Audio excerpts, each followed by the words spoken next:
ఈ మధ్యకాలంలో టీడీపీలో జరుగుతున్న వివాదాలు మీ దృష్టికి వచ్చే ఉంటాయి. ఏం జరుగుతుంది మీ జిల్లాలో? సాక్షాత్తు ఎంపీ కేసినేని చిన్ని ఎమ్మెల్యే టికెట్లు అమ్ముకున్నారని, గంజాయి దందా నడుపుతున్నారని, లిక్కర్ దందా నడుపుతున్నారు. వాళ్ళ పార్టీ ఎమ్మెల్యేనే కొలిపూడి శ్రీనివాస్ ఆరోపిస్తున్నారు. ఏం జరుగుతుంది? ఎంతవరకు వాస్తవం? అసలు వైఎస్ఆర్ కాంగ్రెస్ పార్టీ మేము చెప్పాల్సిన పనుల లేదు, మేము గొంతు చించుకుని అరవలసిన పనుల. ఈ జిల్లాలో జరుగుతున్న రాజకీయాలు వాళ్ళ సాక్షిగానే ఎంపీ ఎమ్మెల్యేల మధ్య వివాదాలు, ఎమ్మెల్యే సీటు కోసం 5 కోట్ల రూపాయలు ఏ విధంగా ఇచ్చింది, వాట్సాప్లో ఏ విధంగా చాట్ చేసింది, అవన్నీ కూడా మీడియా సమక్షంలోనే బయటపెట్టడం కూడా జరిగింది. కొలికలపూడి శ్రీనివాస్, అదేవిధంగా ఈ ఎంపీ చిన్ని మాట్లాడిన మాటలు, ఇవన్నీ కూడా అసలు ఏ స్థాయికి తెలుగుదేశం పార్టీ దిగజారిపోయింది, అసలు ప్రభుత్వం ఉందా, ప్రభుత్వం వ్యవస్థ నడుస్తుందా అన్నదానికి ఒక ఉదాహరణలు ఇవన్నీ కూడా. నిన్నగాక మనం మీరు కూడా చూసుంటారు, అసెంబ్లీ సెషన్స్ కూడా చూసుంటారు. బోండా ఉమేశ్వర్ ఏమన్నాడండి, డిప్యూటీ సీఎంఏ కనపట్టలేదని చెప్పేసి సభా సాక్షిగా మాట్లాడాడు. డిప్యూటీ సీఎంని కలవాలంటే అధికారులు ఎక్కడ దొరకట్లేదు, మాకు ఎక్కడ దొరకట్లేదని బాధను వ్యక్తం చేశాడా లేదా, సభాముఖంగా మాట్లాడాడా లేదా. అదేవిధంగా కామినేని శ్రీనివాస్, అదేవిధంగా నారా చంద్రబాబు నాయుడు బామ్మర్ది, అంటే నందమూరి అంటే నేను అన్న, ఎందుకంటే నారా వాడు కలిసిపోయాడు ఇతను. నారా చంద్రబాబు నాయుడు బామ్మర్ది బాలకృష్ణ, లోకేష్ మావ ఏం మాట్లాడు అసలు ఎట్లా తిట్టుకున్నారు. ఈ కామినేని శ్రీనివాసు ఆ స్పీకర్ స్థానంలో ఉన్న రఘురామకృష్ణరాజును ఉద్దేశించి ఏం మాట్లాడండి, పందిలాగా కట్టేశారన్న భాషను మీరు విన్నారు.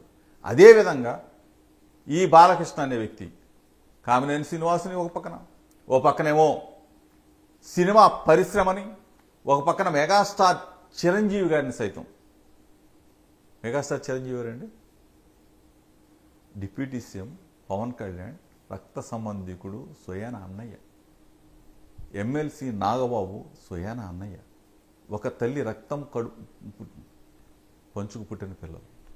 అతను బాలకృష్ణ చిరంజీవి గారిని ఉద్దేశించి వాడు వీడు అని చెప్పేసి నిండు సభలో మాట్లాడితే, ఎక్కడో ఉన్న చిరంజీవి గారు, విదేశాల్లో ఉన్న చిరంజీవి గారు స్పందించి, జగన్మోహన్ రెడ్డి గారు కరోనా కష్టకాలంలో సినీ పరిశ్రమను నిలబెట్టాడు, మాకు అతిథి మర్యాదలు చేశాడు, నేను నా భార్య వెళితే జగన్మోహన్ రెడ్డి గారు ఆయన సతీమణి ఇద్దరు వచ్చి బయటకు వచ్చి తోడుకొని లోపలికి తీసుకెళ్ళి మంచి భోజనం పెట్టి నన్ను గౌరవించి మళ్ళీ కారు దాకా వచ్చి నన్ను పంపించాడని చెప్పాడు.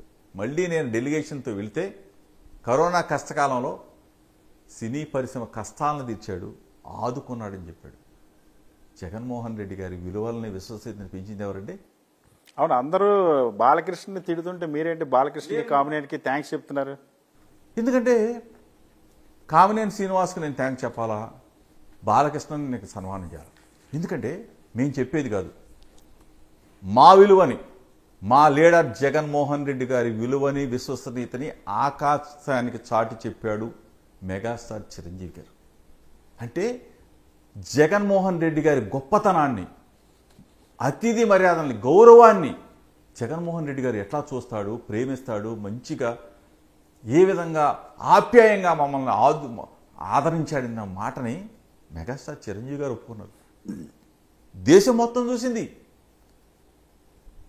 ఎందుకంటే కామినేని శ్రీనివాస్ అనే వ్యక్తి కానీ, బాలకృష్ణ అనే వ్యక్తి కానీ ఆ రోజున సభలో లేకపోతే, ఈ విషయం రాకపోతే మా లీడర్ విలువ విశ్వసనీయత ఆకాశాన్ని అంటింది ఆ రోజున. మా గొప్పతనం, మా జగనన్న గొప్పతనం.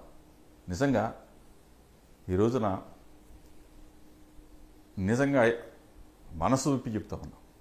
నేను కూడా మెగాస్టార్ చిరంజీవి, మెగాస్టార్ చిరంజీవి గారి అభిమానులు అందరూ కూడా ఒకటే కోరుకుంటా ఉన్నారు, జగన్ అనేవాడు గొప్పవాడురా, జగన్మోహన్ రెడ్డి గారు మంచివాడురా, మా మెగాస్టార్ చిరంజీవి మా లీడర్ని, మా సినీ హీరోని గౌరవించాడు, భోజనం పెట్టాడు, కారు దాకా వచ్చి కారు ఎక్కించాడంటే జగన్మోహన్ రెడ్డి గారు ఇది లీడర్, ఇది గ్రేట్ మ్యాన్ అని చెప్పేసి వాళ్ళు ఈ రోజున జగనన్న పక్షాన్ని నిలబడటానికి రెడీగా ఉన్నారు. తోబుట్టువు పవన్ కళ్యాణ్ ఈరోజు స్పందించలేదే. తోబుట్టువు నాగబాబు ఈ రోజుకి స్పందించలేదే. సొంత అన్ననంటే ఎవరన్నా అసలు పూచికి పొల్లాగా తీసేసాడే వాడు వీడని చెప్పేసి. పవన్ కళ్యాణ్ గారు ఈ మధ్య అక్కడెక్కడో భీమవరంలో ప్యాకెట్ గురించి మాట్లాడుతూ ఉన్నారు. ఎవరో డిఎస్పీని మీద విచారణ జరపమని ఆదేశిస్తున్నారు. డీజీపీకి డైరెక్ట్గా డైరెక్షన్స్ ఇస్తా ఉన్నారు. ఏం జరుగుతుంది అంటారు? వీటన్నిటి మీద స్పందించట్లేదు కానీ చిరంజీవి గురించి వీటి మీద మాత్రం స్పందిస్తున్నారు. దానికి కూడా మళ్ళీ ఇంకోటి ఉంది. పాపం డిప్యూటీ సీఎం హోదాలో ఎవరో ఇల్లు ఉంటారు, స్పందించాడు. స్పందించి అతని మీద విచారణ చేయమన్నాడు. దానికి కౌంటర్గా రఘురామకృష్ణరాజు డిప్యూటీ స్పీకర్ అతను ఏం మాట్లాడాడు? డిఎస్పీ మంచివాడు, డిఎస్పీ కేసులు గీసులు పెట్టి లా అండ్ ఆర్డర్ని బాగా అరికడతా ఉన్నాడు, పేకాటలని అరికడతా ఉన్నాడు, 13 ముక్కల ఆటలు మాత్రం ప్రోత్సహిస్తూ ఉన్నాడు, 13 ముక్కల ఆట ఆడొచ్చని చెప్పేసి సుప్రీంకోర్టు చెప్పింది అని చెప్పి ఏమన్నాడు?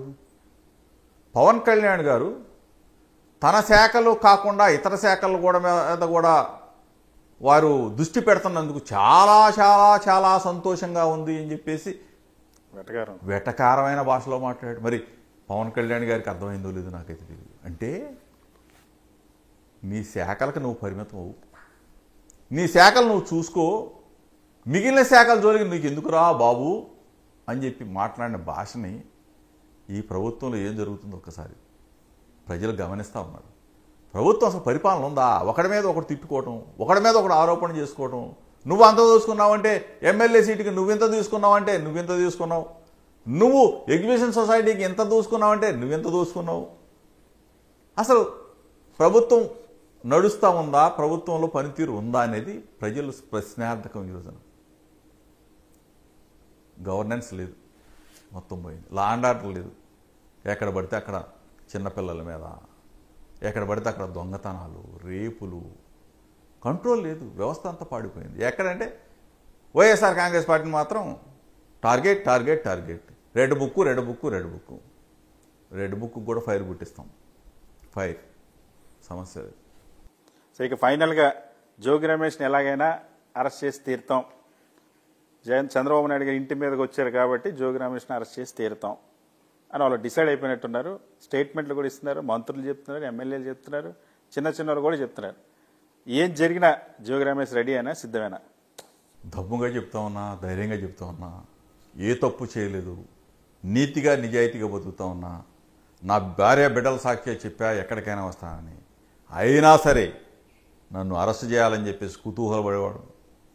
నన్ను అరెస్ట్ చేస్తే 1 నెల 2 నెలలు 3 నెలలు 4 నెలలు జైల్లో పెడితే రాక్షస ఆనందం పొందాలనుకునే చంద్రబాబు అవ్వచ్చు, చంద్రబాబు నాయుడు కొడుకోవచ్చు.